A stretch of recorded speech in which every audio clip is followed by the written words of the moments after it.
If you want to master something, teach it.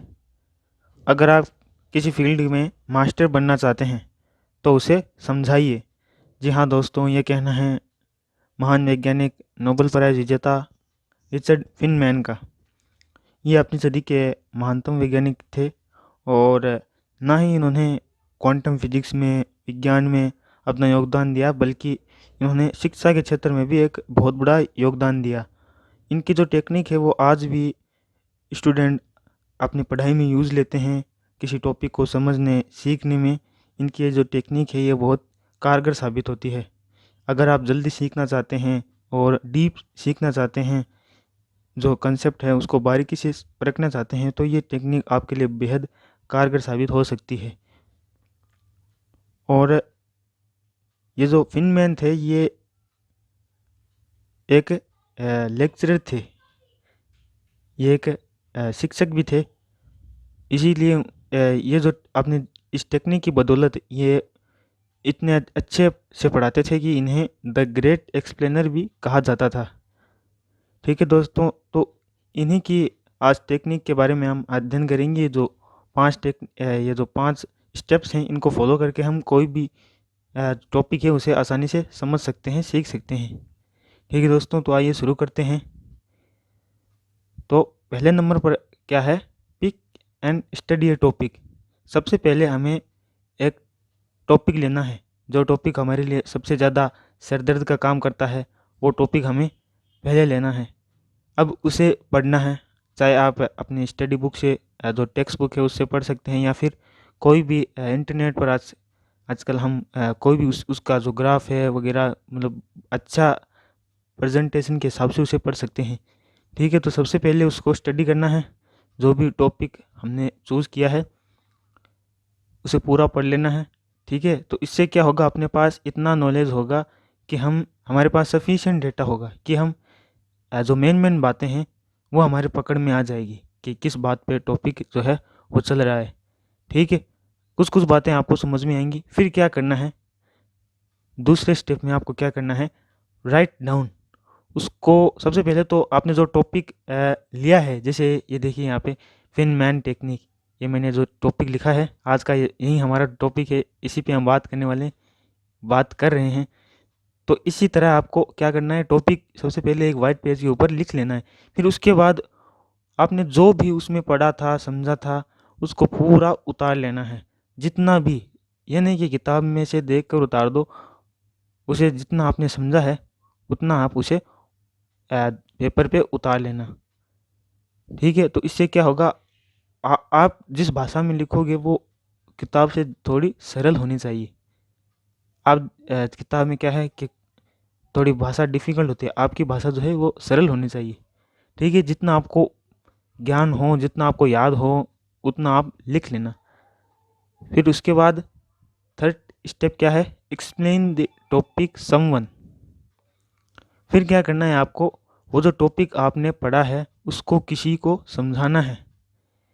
अब ये नहीं कि आप किसी ऐसे आदमी को समझाओ जिसको उसके बारे में पता हो, किसी ऐसे को समझाओ जिसे उसके बारे में कोई भी ज्ञान ना हो। ठीक है, उस व्यक्ति को समझाना है।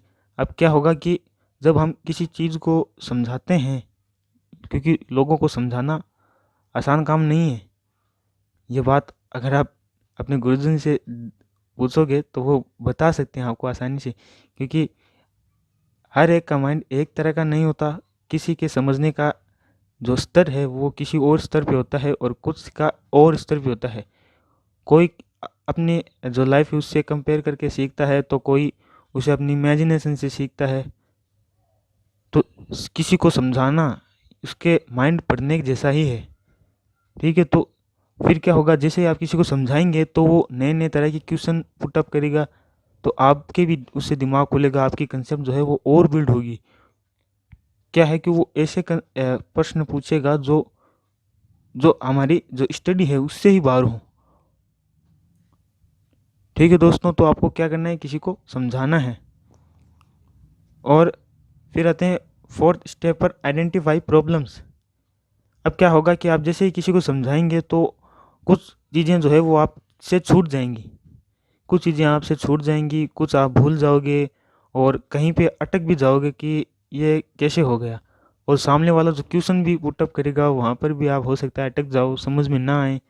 तो फिर आपको क्या करना है, आइडेंटिफाई प्रॉब्लम्स, जो गलतियाँ की हैं उसे सुधारना है, कहाँ कहाँ गलतियाँ की, कहाँ कहाँ हम अटक गए थे, ये सब को सुधारना पड़ेगा। ठीक है।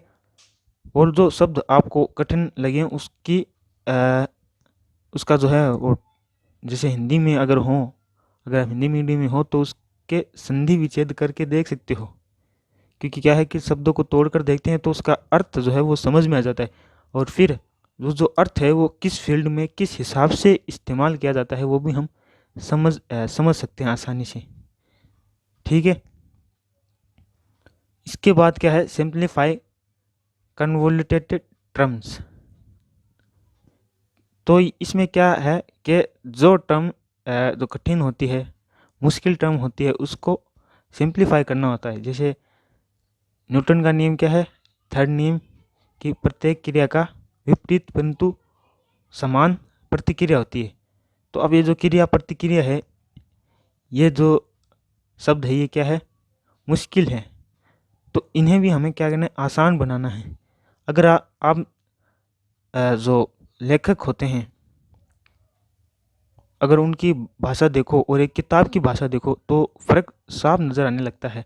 किताबों में क्या है, जो शब्द होते हैं उनकी भाषा बड़ी डिफ़िकल्ट होती है, और अगर किताबों में देखें जो लेखक लिखते हैं उनकी भाषा थोड़ी सरल होती है।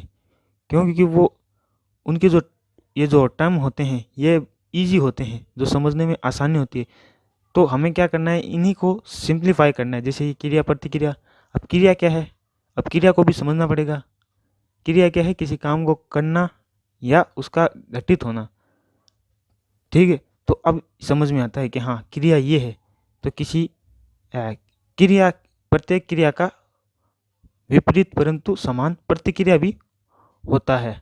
तो इससे समझ में आता है कि हर काम का समान परंतु विपरीत भी प्रतिक्रिया होती है, यानी विपरीत काम भी होता है। यानी जो न्यूटन का, अगर हम एक दिशा में बल लगाएं तो दूसरी दिशा में उतना ही बल हमें महसूस होगा। ठीक है दोस्तों। तो ये जो 5 स्टेप्स हैं इनको फॉलो करके आप किसी भी टॉपिक को आसानी से समझ सकते हैं और अपनी कंसेप्ट को जो है बिल्ड कर सकते हैं, गहराई से समझ सकते हैं। ये आपके लिए बेहद कारगर साबित हो सकती है। ठीक है दोस्तों, इसे फॉलो कीजिए और आई होप आप इसे जल्द से जल्द सीख जाएं। और एक बात ध्यान रखिए, ये जो प्रोसेस है वो बड़ा ही लंबा है। ये जो प्रोसेस है इसमें थोड़ा टाइम लगता है, लेकिन एक बार जब आपने किसी टॉपिक को इस तरह से फॉलो करके देख लिया तो आपको वो ज़िंदगी भर कभी आप उसे भूल नहीं पाओगे। ठीक है दोस्तों, अगर आपने हमारे चैनल को सब्सक्राइब नहीं किया तो जल्द से जल्द सब्सक्राइब कीजिए और बेल आइकन को दबाइए, और जो भी आपको जो नोटिफिकेशन होगा वो ताकि जल्द से जल्द मिल जाएं, और वीडियो को लाइक कीजिए, शेयर कीजिए। धन्यवाद।